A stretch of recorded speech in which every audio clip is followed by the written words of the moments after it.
ఖమ్మం, కరీంనగర్, హైదరాబాద్ 3 లోక్సభ స్థానాల్లో ఇంకా అభ్యర్థులు ఇంకా ప్రకటించలేదు. ఆల్మోస్ట్ ఆల్ నామినేషన్ గడువు కూడా ముగిసేందుకు దగ్గర పడుతుంది. అంటే దీని ఏం చెప్తారు సార్? కాంగ్రెస్ నామినేషన్లు కూడా ముగుస్తుంది కనుకనే కరీంనగర్లో అధిష్టానం ఇంకా ప్రకటించక ముందే వెలిచార్ల ఆయన నామినేషన్ కూడా వేశారు అన్అఫీషియల్గా. తర్వాత బీ ఫారంలు ఇస్తారు. కొన్ని సందర్భాల్లోనైతే అందరినీ పోటీ పడుతున్న అభ్యర్థులందరినీ నామినేషన్లు వేయమంటారు. బీ ఫారం ఎవరో వరకు విడ్రా టైం వరకు ఇస్తారు. సో ఆ రకంగా కూడా రాజకీయాలు ఉంటాయి. మెయిన్ ఇష్యూ ఏంటంటే ఖమ్మం తేలితే కరీంనగర్ తేలుతుంది.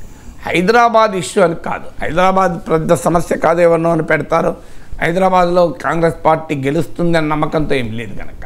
కానీ మెయిన్ ఛాలెంజ్ ఖమ్మంకు కరీంనగర్కి కూడా లింక్ ఉంది. ఎందుకంటే ఖమ్మంలో గనక పొంగులేటి సమీప బంధువును పెడితే అక్కడ రెడ్డిని పెడితే కరీంనగర్లో రెడ్డికి ఇవ్వరు, బహుశా వెలిచర్లకి ఇస్తారనుకుంటా, ఆయన వెలమ అనుకుంటా. సో ఒకవేళ ఖమ్మంలో గనక ఖమ్మాన్ని పెడితే అప్పుడు ఇక్కడ ప్రవీణ్ రెడ్డికైనా ఇవ్వచ్చు, ప్రవీణ్ రెడ్డికైనా ఇవ్వచ్చు, లేదా వెలిచర్లకైనా ఇవ్వచ్చు. అందువల్ల ఖమ్మంతో ఉన్న లింక్ అది కరీంనగర్కు. ఆ సామాజిక ఈక్వేషన్స్లో భాగంగా ఇప్పటికే రెడ్లకు 6 మందికి ఇచ్చారు, 17 మందిలో. ఇప్పుడు కరీంనగర్లో రెడ్డి ఇచ్చే ఖమ్మంలో రెడ్డి ఇస్తే 50% రెడ్లు అవుతారు. అది సోషల్ ఇంజనీరింగ్ వర్కౌట్ కాదు. అందువల్ల ఖమ్మంతో లింక్ అయి ఉండి కరీంనగర్ ఆపడానికి కారణం అది.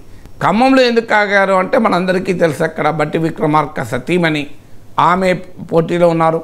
పొంగులేటి శ్రీనివాస్ రెడ్డికి సమీప బంధువు పోటీలో ఉన్నారు. అదే కాకుండా ఆ లోకల్ ఖమ్మాకి ఇవ్వాలి, బయటి వాళ్ళకి ఇవ్వకూడదు అనేటువంటి ఒక వాదన మధ్యలో మండవ వెంకటేశ్వరరావు పేరు కూడా వచ్చింది. ఆయన నిజామాబాద్ జిల్లా అతను. సో అందువల్ల ఆయన వివాదరహితుడు, సౌమ్యుడు కనుక ఆ ఖమ్మాన్ని తీసుకొచ్చి ఇక్కడ పెట్టాలి అని కూడా ఒక ప్రతిపాదన వచ్చింది. తెలుగుదేశంలో మంత్రిగా కూడా పనిచేశారు. సో మండవ వెంకటేశ్వరరావు పేరు వస్తే మన పత్రికలో చదివింది రేణుకా చౌదరి వర్గం వ్యతిరేకించింది అని. స్థానిక ఖమ్మానేతకి ఇవ్వాలి తప్ప బయట నుంచి ఎవరినో పట్టుకొచ్చి కాదు అని.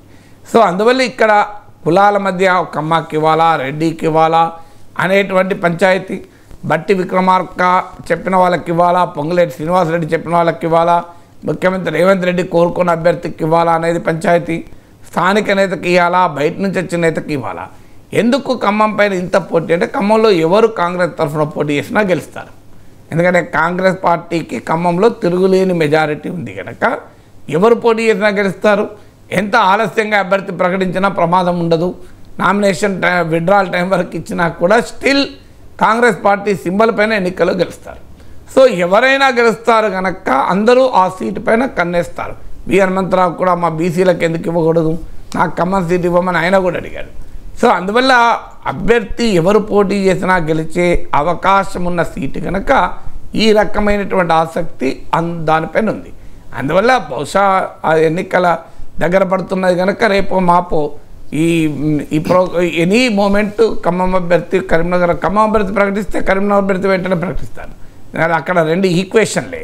ఎందుకంటే ప్రవీణ్ రెడ్డి హుస్నాబాద్ సీటు పొన్నం ప్రభాకర్ కొరకు త్యాగం చేశాడు కనుక ఆయనకు ఇవ్వాలి అనేది ఒక ఆర్గ్యుమెంటు. సో అలా కాదు, వెలమ క్యాండిడేట్కి ఇవ్వాలి జగపతిరావు కొడుకు అని అక్కడ ఒక ప్రతిపాదన ఉంది.